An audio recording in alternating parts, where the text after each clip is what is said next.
Traditionnellement, le carrelage de mur est en céramique, que ce soit de la faïence ou du grès, mais c'est oublié qu'il existe aussi un autre type de carrelage, et ce carrelage est en résine de synthèse et même très précisément en PVC. Alors, ce carrelage en PVC a des avantages bien spécifiques par rapport à un carrelage traditionnel. Alors, il est léger, comme on voit, mais surtout, il est totalement étanche, imputrescible, très résistant, ce qui fait qu'il convient parfaitement aux salles d'eau et en particulier aux cabines de douche. Sur le plan esthétique, les carreaux GX Wall Plus ont un aspect donc déjà ciment-béton, on va dire essentiellement, avec un toucher qui est un toucher très satiné, très doux, et je dirais que c'est un aspect de béton ciré.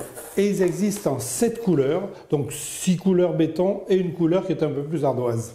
Alors la surface des carreaux est revêtue d'un vernis anti-UV, ce qui fait qu'il n'y a aucune décoloration, même à l'exposition à la lumière ou au soleil.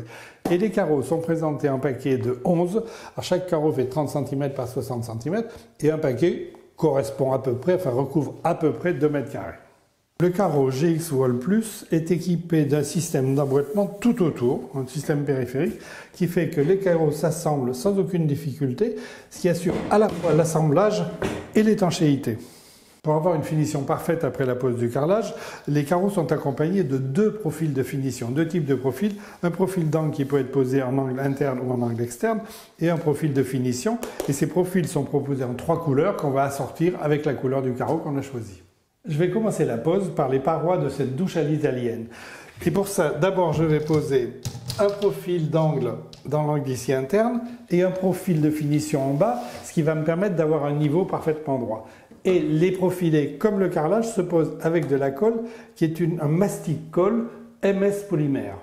Le mastic colle MS polymère est un mastic qui est à la fois extrêmement robuste, qui tient très bien, et qui est un mastic qui respecte l'air environnant puisqu'il est classé A+ pour les émissions dans l'air intérieur. Je dépose un cordon de mastic dans l'angle du mur, juste pour maintenir mon profilet. Voilà, et je mets en place le profilet en appuyant bien évidemment pour qu'il adhère sur le cordon de colle. De la même façon, je dépose un cordon de colle sur le mur pour poser le profil de finition qui va être en pied des carreaux. Et j'applique le profil de finition, pareil, sur le mastic colle pour le fixer.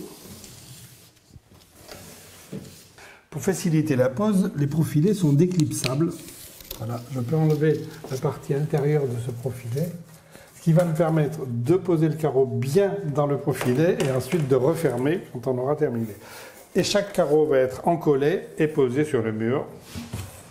Donc encollage avec le pistolet et la même colle, donc MS polymère.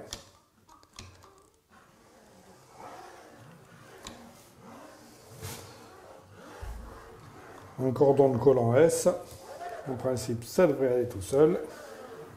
Je positionne le carreau dans mon profilet du bas, en appui à droite, je presse, et il est collé. Alors la pose est extrêmement simple puisque les carreaux sont collés l'un après l'autre et posés de façon à s'emboîter sans aucune difficulté.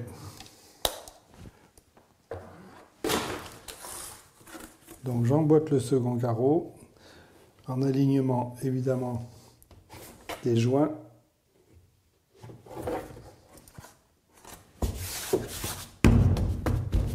Et on continue.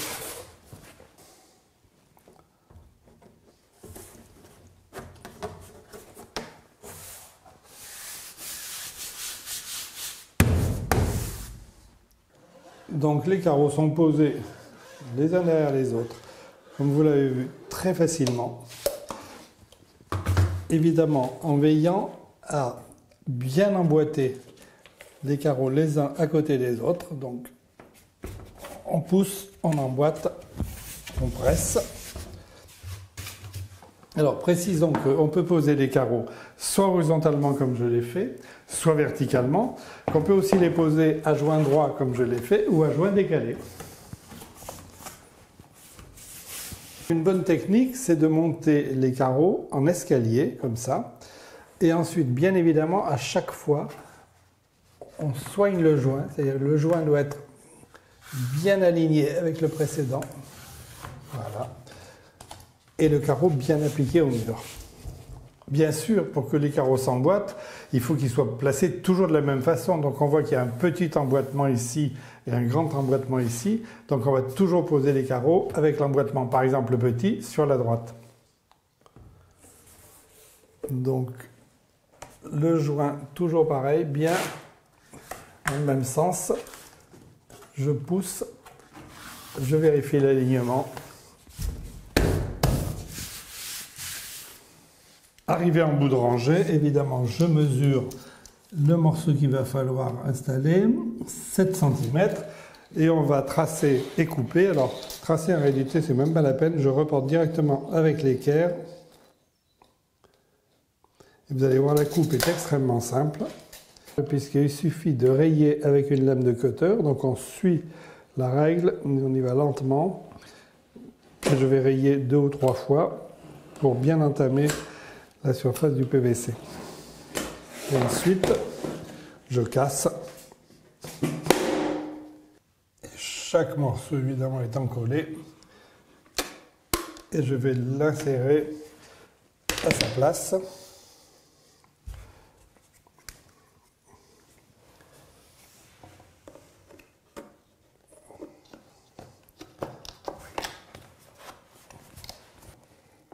Voilà, chaque morceau est positionné et aligné avec les carreaux déjà en place.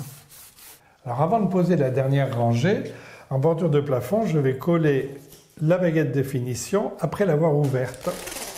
Donc avoir séparé les deux parties puisqu'elle est déclipsable. Je dépose un cordon de colle donc en haut du mur.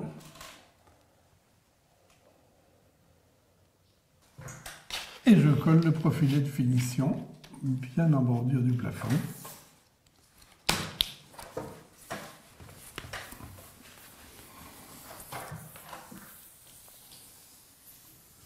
Et pour découper les profilés, il suffit d'avoir de bons ciseaux. Ça se coupe presque tout seul, voilà, très simplement. Et en haut, donc comme sur le côté, je pose les coupes en les emboîtant à la fois sur les carreaux en place et sur le profilet de finition.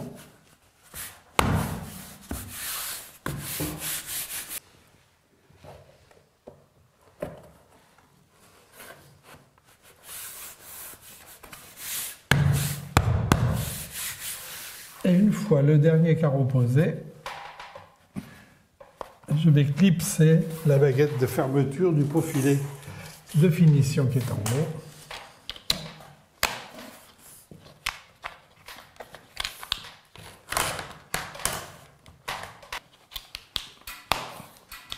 Voilà, le profil de fermeture se clipse et va maintenir en assurant une très jolie finition.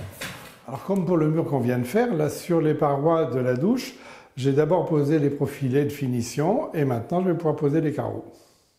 Alors pour le montage de la robinetterie, il faut que je mesure l'axe des sorties de robinet pour pouvoir percer le carrelage. Donc j'ai reporté mes mesures sur le dos de la plaque et maintenant je perce avec une scie cloche au diamètre adapté.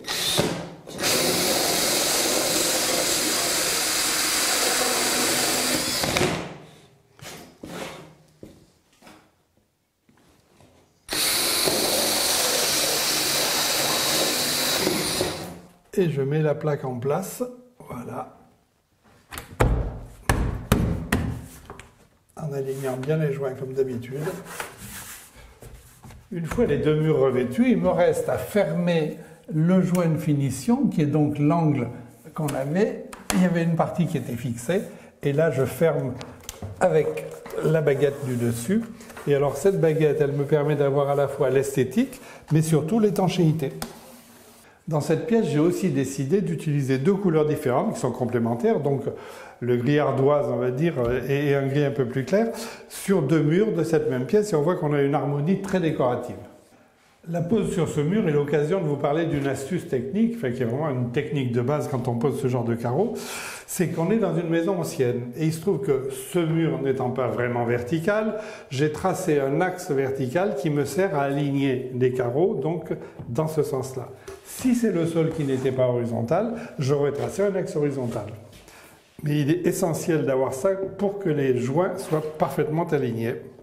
Donc là, j'ai dû recouper le carreau, je vérifie, je peux coller.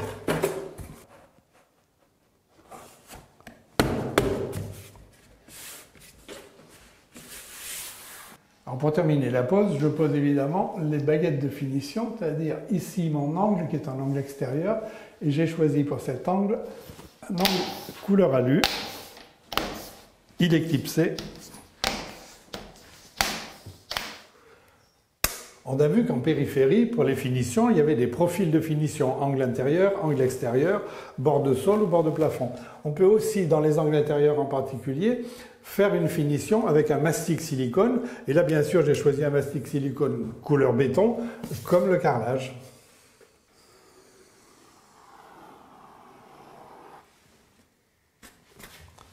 Alors, comme d'habitude, quand on réalise un joint silicone, le joint silicone est bordé par deux adhésifs. De l'adhésif de masquage, ça convient très bien. Ensuite, il est lissé donc avec un outil de lissage. Et il me reste juste à enlever l'adhésif pour avoir mon joint terminé. Donc, en enlevant l'adhésif, on a un joint parfaitement délimité.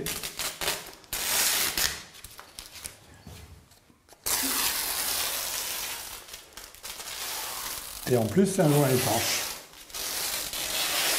Le carrelage mural GX Wall Plus est indiscutablement esthétique. Et on a vu aussi qu'il était très facile à poser avec son système d'emboîtement. Système d'emboîtement qui en plus est totalement étanche, ce qui permet l'utilisation dans toutes les pièces, y compris dans les pièces humides comme une cuisine ou une salle de bain.